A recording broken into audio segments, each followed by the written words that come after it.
નમસ્કાર ખેડૂત મિત્રો, એગ્રીબોન્ડ વતી હું અશ્વિન કલસરિયા આપ સૌનું હાર્દિક સ્વાગત કરું છું અને આશા કરું છું આપ સૌ કુશળ હશો. હવે આજનો જે વિડીયો છે ખાસ એ માટે કે ભાઈ મગફળીની અંદર જ્યારે આપણે સૂયા છે એ બેસી જાય છે, દોડવામાં રૂપાંતરિત થાય છે, ત્યારબાદ દોડવા જે છે આપણા ભરાવદાર રહે, વજનદાર રહે, દોડવાની અંદર દાણો છે સરખો ભરાય, દાણા સરખા ભરાય છે, બેસાય છે, એ માટે આપણે શું માવજત કરવી જોઈએ. કારણ કે આપ સૌ જાણો છો ઘણીવાર શું થાય છે કે આપણે છેલ્લી સ્ટેજ ઉપર અત્યાર સુધી આપણે ખાતરનો હોય, દવાનો હોય, વૃદ્ધિ વિકાસ માટે બધો પ્રોપર ખર્ચો કર્યો હોય છે કે ભાઈ આ વસ્તુ કરી છે, આ સમયે આ સ્પ્રે કર્યો છે, આ દવા વાપરી છે.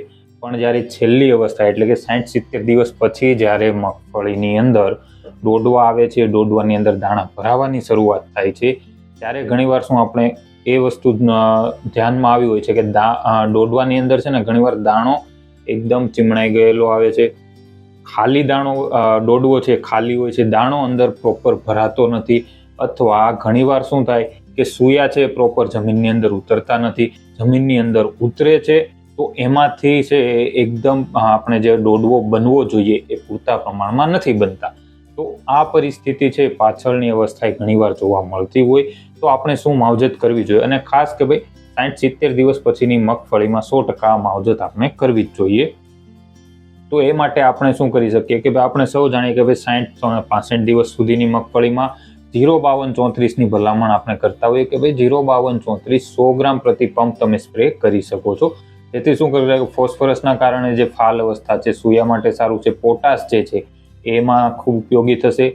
ત્યારબાદ તો કે ભાઈ બોરોન 20%. હવે ભાઈ બોરોન શા માટે? બોરોન એક એવું તત્વ છે કે જે તમારે કોઈ પણ પાક છે, મગફળી હોય કે કોઈ પણ પાક હોય, ફૂલ અવસ્થા બાદ ફલનીકરણ માટે, પરાગરજ જે હોય છે ફલન માટે, એના ઉત્પાદનમાં બોરોન ખૂબ જ અગત્યનું પોષક તત્વ છે. આ સિવાય પોષક તત્વોના પરિવહન માટે પણ બોરોન એક અગત્યનું તત્વ છે. આ સિવાય જે દોડવા બને છે તો દોડવાની અંદર દાણો સરખો ભરાય એ માટે પણ બોરોન જવાબદાર છે. એની સાથે જ જમીનની અંદર સૂયા ઉતરે એ માટે પણ બોરોન ખૂબ અગત્યનું પોષક તત્વ સાબિત થઈ શકે છે. એ માટે આપણે જે છે માર્કેટની અંદર અત્યારે બોરોન 20% જે આવે છે એ તમે 20 ગ્રામ પ્રતિ પંપ લઈ અને છંટકાવ કરી શકો છો. ખાસ 60-70 દિવસ ઉપરની મગફળીમાં બોરોન 20% તમે આપી શકો છો, જેનાથી ખૂબ સારું રિઝલ્ટ આપણને મળી શકે છે.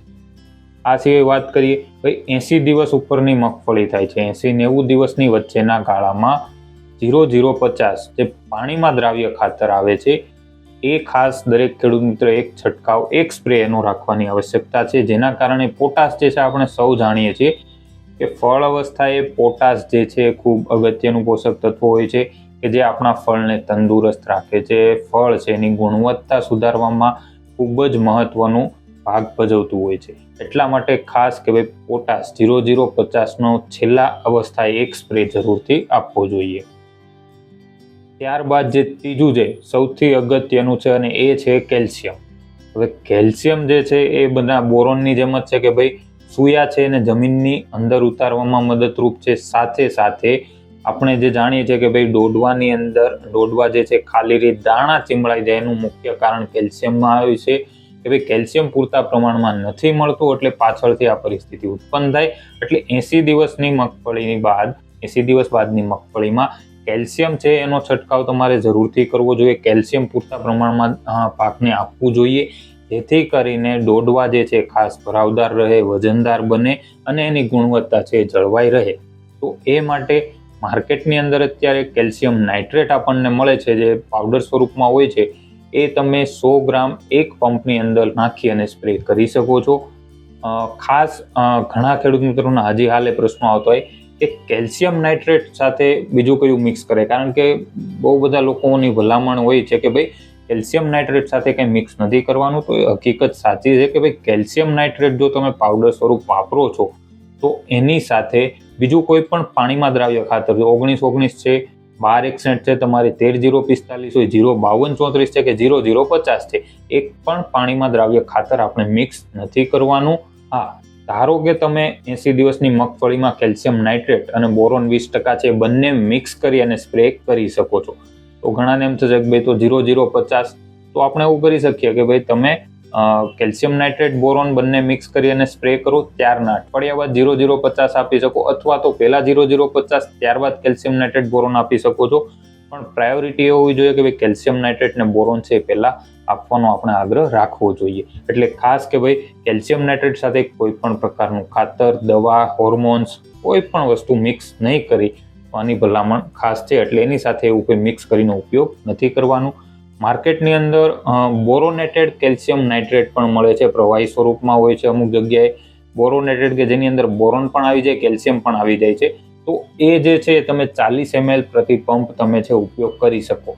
ઘણાને એવું હોય કે ભાઈ આપણે બોરોન 20% નાખીએ, પાછું કેલ્શિયમ નાઇટ્રેટ 100 ગ્રામ નાખીએ, તો એવું નથી કરવું. તો પછી તમે બોરોનેટેડ કેલ્શિયમ નાઇટ્રેટ જે મળે છે અત્યારે માર્કેટમાં એ પણ તમે ડાયરેક્ટ ઉપયોગ કરી શકો છો. પણ ખાસ ખાલી કેલ્શિયમ નાઇટ્રેટનો જો ઉપયોગ કરતા હોવ છો તો એની સાથે બીજું જે આ ઘણા ખેડૂત મિત્રો ઈચ્છા હોય કે ભાઈ 0.050 અથવા તો 0.5234 છે અત્યારે મિક્સ કરી અને કેલ્શિયમ નાઇટ્રેટની સાથે આપી દઈએ, તો ખાસ કે ભાઈ મિક્સ કરીને આપવાની ભલામણ નથી.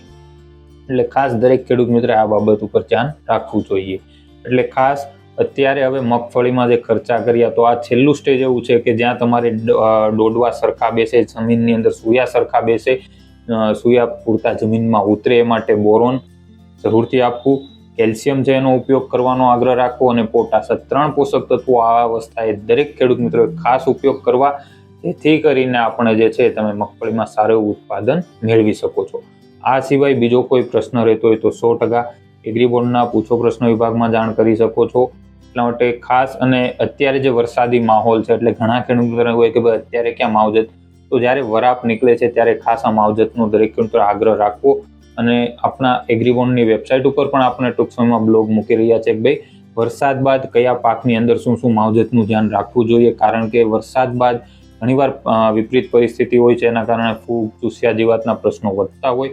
તો એનો સંપૂર્ણ વિગતવાર બ્લોગ આપણે આપણી એગ્રીબોન્ડની વેબસાઇટ ઉપર મૂકશું કે જ્યાં તમે આરામથી એને નિહાળી શકો છો. એટલે આ સિવાય બીજો કોઈ પ્રશ્ન રહેતો હોય તો 100% એગ્રીબોન્ડના પૂછો પ્રશ્નની અંદર આપણે જાણ કરી શકો. ધન્યવાદ.